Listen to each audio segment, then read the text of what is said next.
All right, guys, as you know, WWE has released at this point over 50 plus superstars from its roster. And of course, it's on the rumor mill. Where are some of these names going to land? Oftentimes, people are forgetting about Impact or ROH or New Japan. And at this point, they only consider AEW as another viable option. But in today's video, I can understand where you're coming from because a lot of the rumors stem from AEW possibly having interest in names from WWE. Now, with that being said, there are two names specifically being brought up, and I'm very, very intrigued to see where this goes next. These two names weren't necessarily the first two names I would assume that would be signing to AEW if they left WWE. And while there is nothing confirmed, I want to talk to you guys about how I would book these two individuals in AEW because I think there is some potential there, even though it wasn't necessarily the first two names that came to my mind. My name is Ango. This is Destination Pro Wrestling, always bringing you guys the latest analysis, news, rumors, coverage, Raw, SmackDown, AEW, all of that good stuff. So subscribe if you guys want to stay connected. And of course, there's a whole bunch of links in the description if you guys want to support the channel. But with that being said, which two WWE superstars have been released and which two can potentially sign to AEW? Well, I personally do not know if they're going to sign with AEW. The rumors suggest that AEW is interested, and honestly, if AEW is interested in your talents, they are the second largest company in the United States when it comes to pro wrestling, so I probably would take the offer if an offer comes in.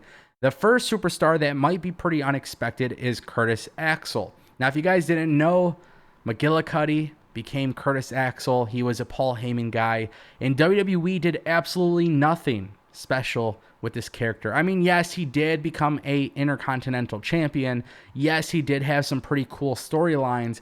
Yes, he was involved in some spotlight.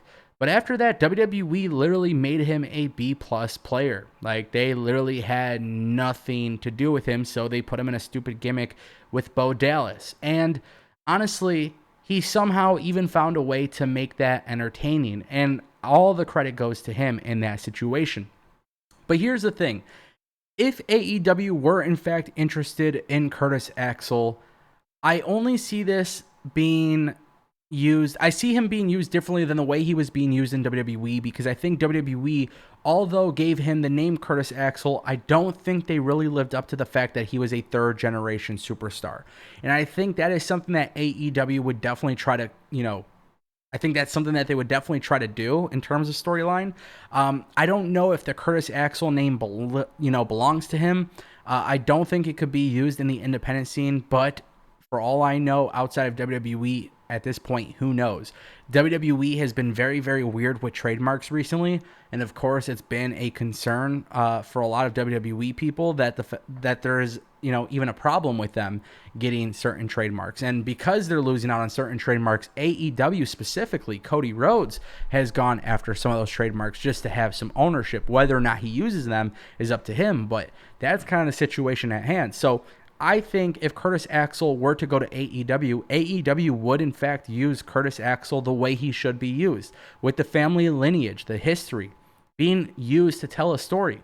Now, the thing I absolutely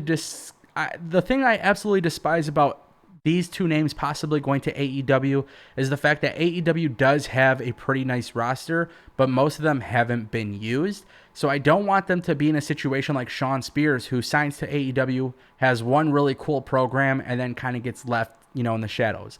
And I do unfortunately see that happening here. But if you can write the story and the history in its own, AEW can tell a good story with Curtis Axel. Presentation, everything like that, I expect to be a pretty big deal. Like I said, I just don't want to see another Shawn Spears situation happen. I also think a lot of times people compare AEW to WCW. I don't really like that comparison, but being that they are on TNT, I do think it would be pretty cool to have Mr. Perfect's son on Wednesday nights. Me personally, I just, as a fan of pro wrestling, I think you could do some cool stuff there. But ultimately, I want to see AEW utilize what they have right now instead of going after these other names. Now, with that being said, there is another WWE superstar who was recently added to the alumni page. And that is, in fact, Drew Gulak. If you guys didn't know, last night we actually had some breaking news that Drew Gulak was released. And this literally came out the minute that the articles were posted. So, of course, nobody really knew all of the details. It was a relatively short video. But we actually learned within 24 hours later that Drew Gulak was not, in fact, released from WWE. We learned that Drew Gulak did not re-sign with WWE. WWE's contract with Drew Gulak was coming to an end. They couldn't, get to a new agreement. He was trying to negotiate a new price with WWE. They were not willing to give him more money. They were not willing to give him a raise, and therefore he's no longer with the company. Being that his contract is expired, that means there is no 90-day clause. There is a huge opportunity for Drew Gulak to appear at Double or Nothing. And with that being said, guys, there are some rumors that suggest that Drew Gulak could sign with AEW. I'm actually more intrigued in this signing than the Curtis Axel signing, because Curtis Axel, I think you might be able to get one or two really good programs out of him, and then I could see AEW falling flat. Not saying that he cannot do more, but I just don't think AEW could do more with him. Hopefully I could be proven wrong. But I do see Drew Gulak being a long-term project for any pro wrestling promotion. So whether or not he signs with AEW, Impact, New Japan, whatever it may be, I could see him as a long-time player in the game. So if he is involved with AEW, I am very intrigued. As you guys know, there's a lot of history with Drew Gulak, Orange Cassidy, Joey Janela. Joey Janela credits a lot of his independent rising to Drew Gulak. So I think this is a situation where you could bring him in for some comedy roles, but I also want to see this serious side to Drew Gulak. I think some of the stuff that we've seen with Daniel Bryan is like the perfect way to present Drew Gulak, honestly. But I think he is a very, very intriguing piece to AEW, and I think AEW not having to worry about a 90-day clause, whether or not they actually sign him to a long-term deal, some of the rumors that are out there suggest that they might just be bringing him in for some light work. During a pandemic, this is a way to possibly help him get a new role within the company, or some sort of role within the company, whether it's AEW Dark, that kind of thing. I don't know if I want to see WWE guys being brought in to AEW the same way we saw Jeff Cobb, and that is kind of the one scary thing. When I see both of these names, especially when you look at somebody like Drew Gulak without a 90-day clause, I don't want to see him in a situation where he's there for a couple weeks, gets a loss, gets a win, that type of thing. Like, I want to see him actually integrated into the storylines. AEW financially is doing good, so I would say expect AEW to open up that checkbook very soon. I would expect a very special debut at Double or Nothing. A lot of the rumors are suggesting that a debut will happen. It is expected that it will be a former WWE superstar. I think it is the perfect timing to do so, especially with no crowds being in attendance. There is a chance that crowds will be in attendance soon. I think, you don't save any of the good moments for later. You got to start doing it now. Ratings are around 600,000.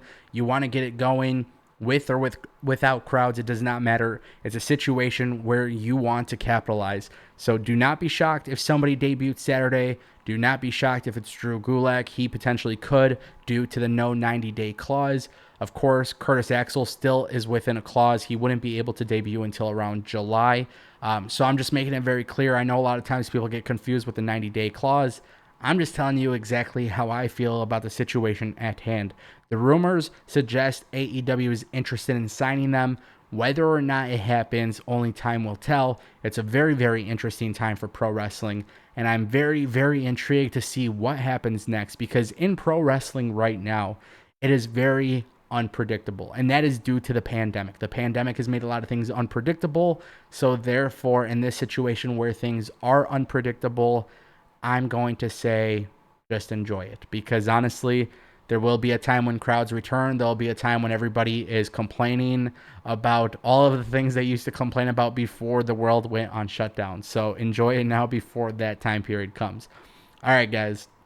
If you guys didn't know, this is probably the new layout for the channel. I think this is something that I've decided on. Probably going to change up the colors based on whatever. I also plan on bringing live streams to the channel. So we are going to be doing some live streams. I have a podcast that I'm working on with some other YouTubers and bloggers and all that good stuff. And DPW Plus starting at $1 a month. There's a whole bunch of stuff. All the links are in the description, guys. And I will see you guys soon. Thank you so much for watching, guys. Take care. And let's talk about AEW, WWE coming up. We got some cool stuff happening. So we're going to talk about it.